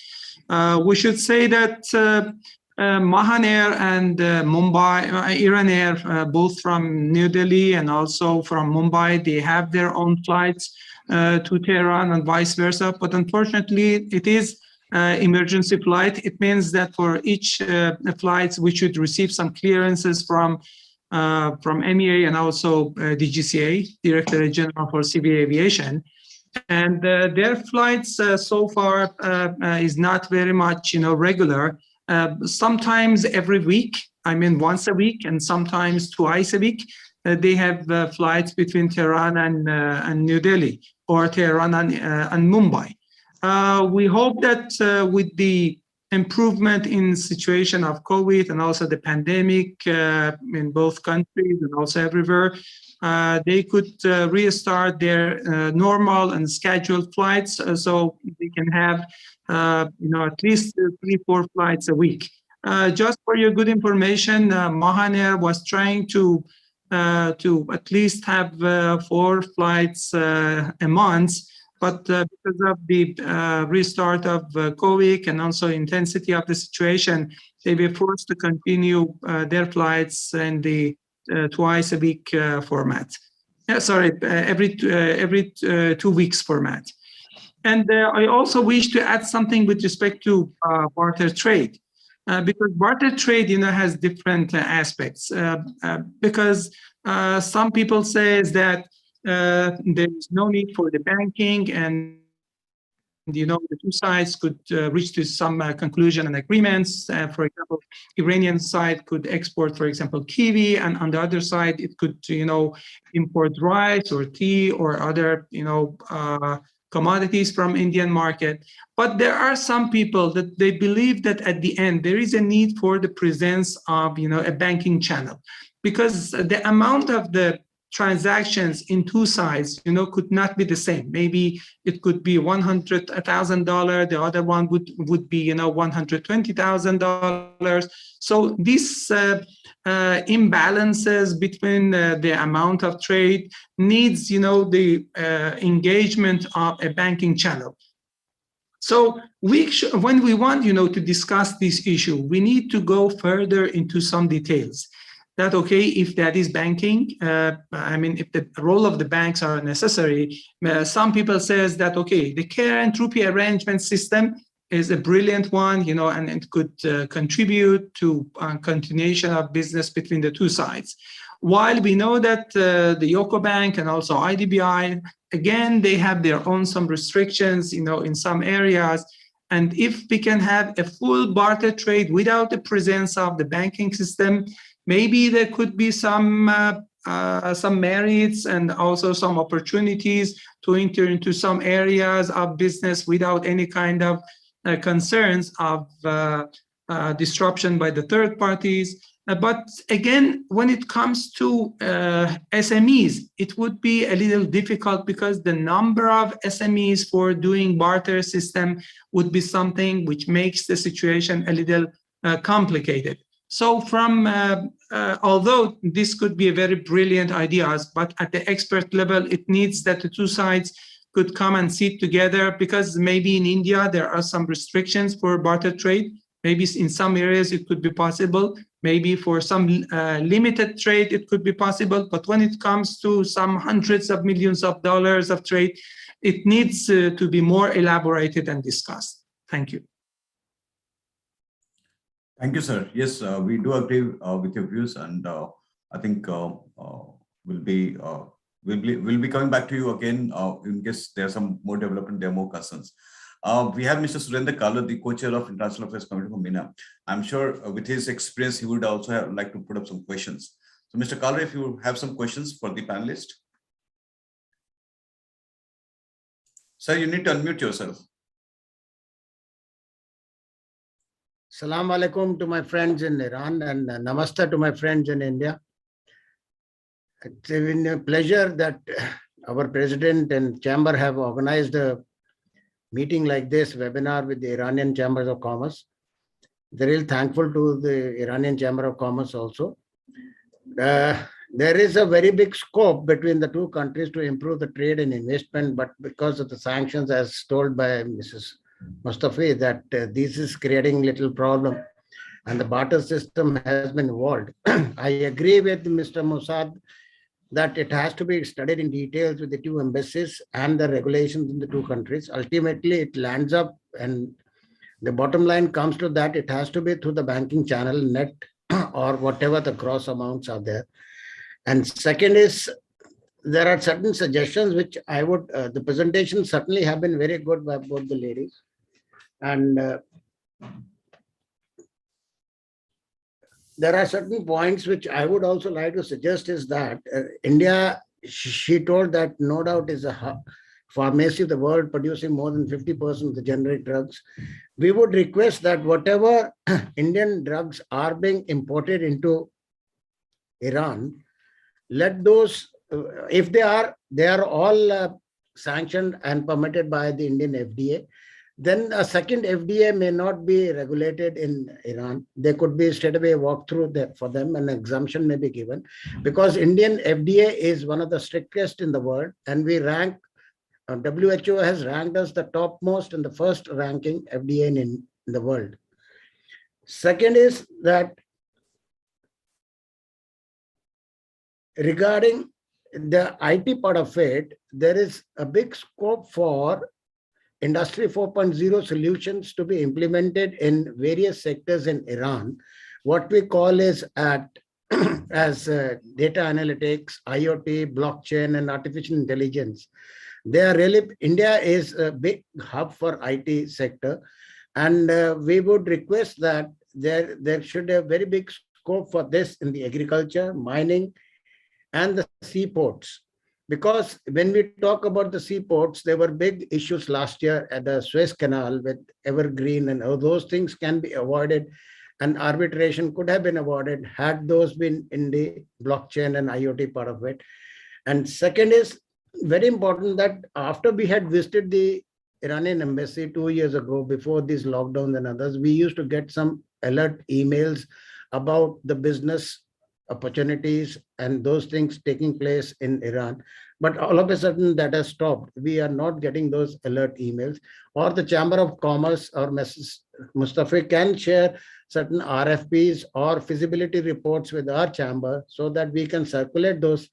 And we have got even our own capabilities of helping you in preparing those feasibility reports. Instead of, you can try us also. Instead of going to Deloitte and EY, they must be very costly. Indian people and Indian consultants are comparatively cheaper as compared to Deloitte and others. I would not, without telling or anything about harming them. Regarding the investment opportunities, which have been told that the FTA is something very good.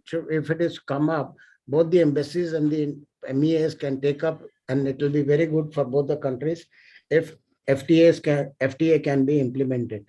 But only thing what we want is that if that Mrs. Mustafa, you can share your PPT with us. There will be a lot of more opportunities which we can share about the feasibility studies and the center of investment and consultancy which you have, so that our people through our chamber, they can approach you for more and more consultancy. As my colleague, Mr. D.P. Goyal was also telling that we want more and more information about it, about the mining. But what I could understand was that as far as the end of it, you were telling that the net amount can be paid through the barter again through copper. Copper can be exported or copper can be traded between the two countries. We could certainly like to have some more elaborations on those things.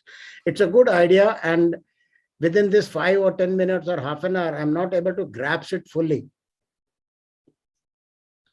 And regarding the industrial hubs, also 7 industrial parks, 700 industrial parks, we would certainly like to have more details on those, because if certain joint ventures or investments have to take place, how is that going to take place? What is that tendency? And then anybody who wants to invest in India or in Iran in those industrial parks, there are 3 things which everybody wants to is the safety of the investment that you have promised, that you have a law on that. Second is the safety of the return on investment. And third is that what is the exit route? Everybody wants to know the exit route. Maybe there is always a horizon period for an investment. And what is the exit route for that? That also could be explained. And what is the hand-holding your consultancy services give as far as if we want to set up certain joint ventures in these industrial parks?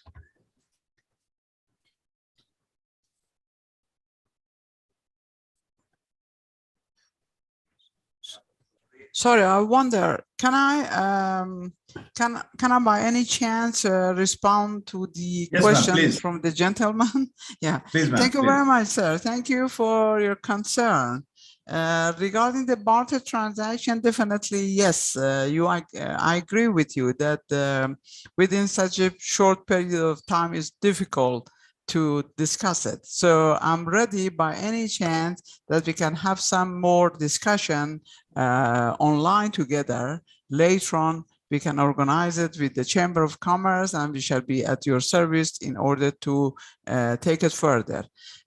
In order to respond to Mr. Rizvani, our fellow Iranian person at the embassy, yes, sir, of course, definitely.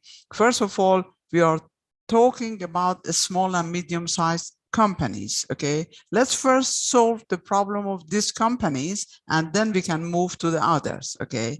In the Tehran Chamber of Commerce, as we have been working on this issue, definitely in order to make the balance between the transactions of 2 countries, we need some fund, okay? And this fund from Tehran Chamber of Commerce, we have tried to arrange it, okay? And definitely, so we will have this sort of issues that, and here, what we can have a club of the participants, okay? In order to have all the production units, as well as the trading units from this side and from the other side. And we try to somehow make it balance.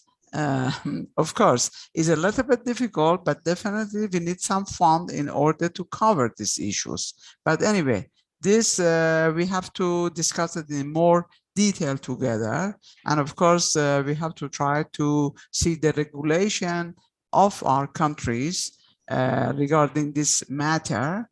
With regard to the industrial parks, of course, we shall try to give you as much as possible information on them. Gentlemen, I have to tell you something, that in Center of Investment and Consultancy Services of Tehran Chamber of Commerce, what our aim is, in order, we are not only trying to attract investment, we are trying to do the infrastructure of investment. For example, if you notice in my presentation, I mentioned that we are working on the indexes of economic freedom.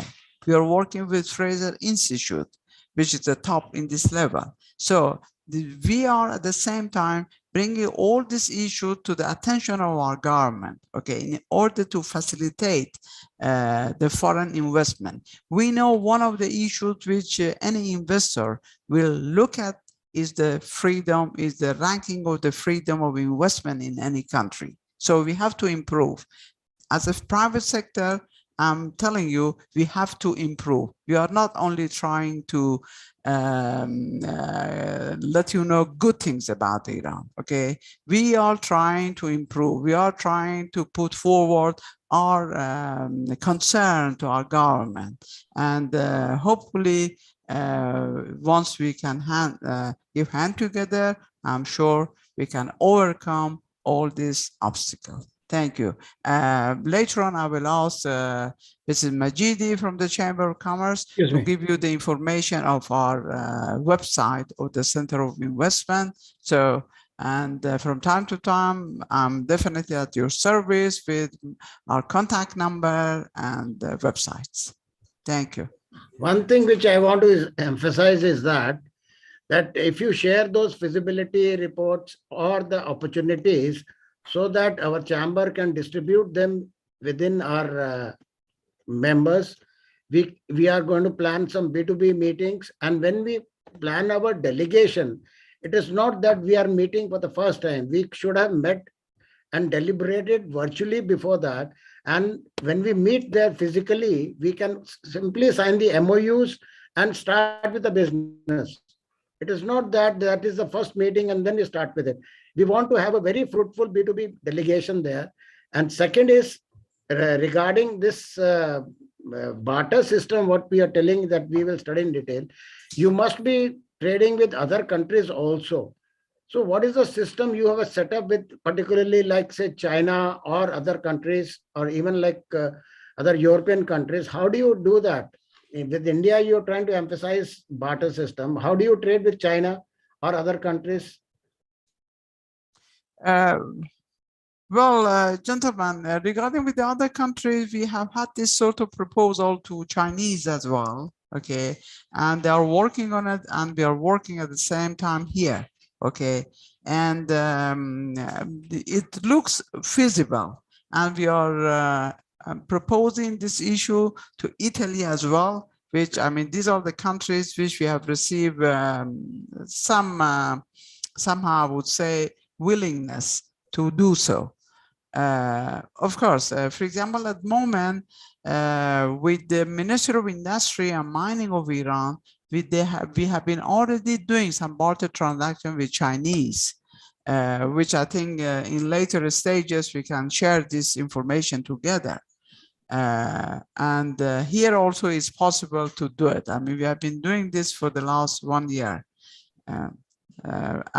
Because this Ministry of Mine and Industry, you know, they have access to the mining, which so some of the product can be exported, and they're importing some machinery. Anyway, I think that we can have some more discussion together, and I'm sure if you gentlemen, I wonder if you are going to accompany this delegation to Iran. So definitely we welcome you to give you more and more information and get some suggestion and idea from your side as well. Yeah, thank you, ma'am. And I think we are all on the same board that, you know, it is very important to look at our strategy, especially after the pandemic when people didn't have access to each other's market. So I think there are a lot of things to be done and a lot of things to be taken up with the respective missions, the respective chambers. And we as Chamber of Commerce, we need to play a very active role in supporting the industry, in giving them access to the various geographies, especially Iran and India. So, I mean, there'll be a lot of things, ma'am, we'll be planning as we go towards mounting up business delegation to Iran. There are a lot of things we'll be doing as well, maybe sector specific, or maybe, you know, as and when as the things are required. So I think now we are coming to the end of this session, and there are a lot of things, a lot of inputs we have taken, a lot of takeaways. So before we close, may I invite Mr. Surendra Kala, the co-chair of International Affairs Committee for MENA, to formally deliver the vote of thanks.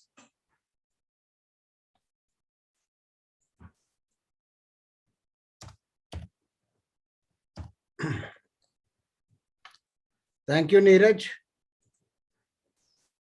I'm really thankful to my chamber and the Iranian Chamber of Commerce for organizing this webinar, which has been very, very useful. A lot of good deliberations and questions and answers have taken place. And to start with,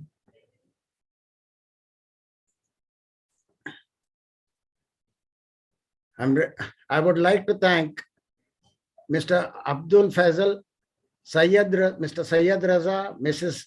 Farrell Mustafi, His Highness Mr. Masood, and the President of the Iran Chamber of Commerce, and for coming and organizing this webinar. I'm also thankful to our strategic partner, Mr. Mehta, who has been my chairman, and his company MEFCON, and the event partner Cherry Enterprises for extending the kind support in sponsoring today's event. Let me take this opportunity to thank all the dignitaries and business delegates for having joined us today. I'm sure that we indeed had a very fruitful and informative session, and the session would have provided much needed information to the Indian industry about the various incentives offered by the government of Iran and the Center for Investment and Consultancy Services. I would like to reiterate that our aim is to foster international relations in social, cultural, and economic fields where enterprises, government, and international organizations interact to promote and strengthen cooperation, and PhD CCI would continue to work towards better and stronger collaborations with Iran and will constantly strive to identify new areas of mutual cooperation and ensure the smooth flow of trade, investment, and joint ventures and technology. I'm also really thankful to Mr. Ravinder Singh Ji, Secretary, the Indian Embassy in Tehran, for giving us wonderful ideas, particularly about the auto parts and other things.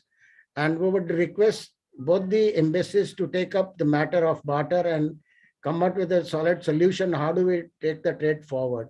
Because I remember almost two and a half or 3 years ago, the Iranian ambassador had also visited our Chamber of Commerce during the management committee meeting, and the same questions were raised, that how do we do the banking part of it, and it was left undone still. So I would request that if this barter system is fruitful to both the countries, we should certainly take it forward. Before I conclude, I would like to thank the dignitaries once again for joining us today, and I request all the present to carry the vote of thanks with acclamation. Thank you very much, sir. And thank you to all the panelists who have joined. And we very soon hope to see you all physically in Tehran under the guidance of Mr. Rezvan and his team. So we're very excited about it. And the first opportunity which we want to take a business delegation will definitely be Iran. So a lot of things to be done, sir, and a lot of things to be shared with the companies. So we'll keep on disturbing both our missions in Iran as well as in India and our partner, Tehran Chamber of Commerce. Thank you all. Thank you so much. And we'll be sharing each other details. Our details are already with Ms. Majidi, and hope to be interacting soon with you on a different platform. Thank you so much, everyone. Thank you. Yes. Just before saying the final, I want to say something. We in the Embassy of Iran in New Delhi, we welcome to hear that PhD Chamber is leading a great delegation to Tehran. We are ready to facilitate your visit to Tehran together with your good colleagues. So we would appreciate if we can have the list of those companies and also who are representing various companies to Iran, so we could expedite this process and we can issue the visa as soon as possible and to help you. Thank you. Yes, And sir. Yes, sir. We will compile those interests and we'll share it with you because you'll be our first contact. Yeah. Thank you. Thank you so much. Thank you, everybody. Thank you. Thank you and goodbye.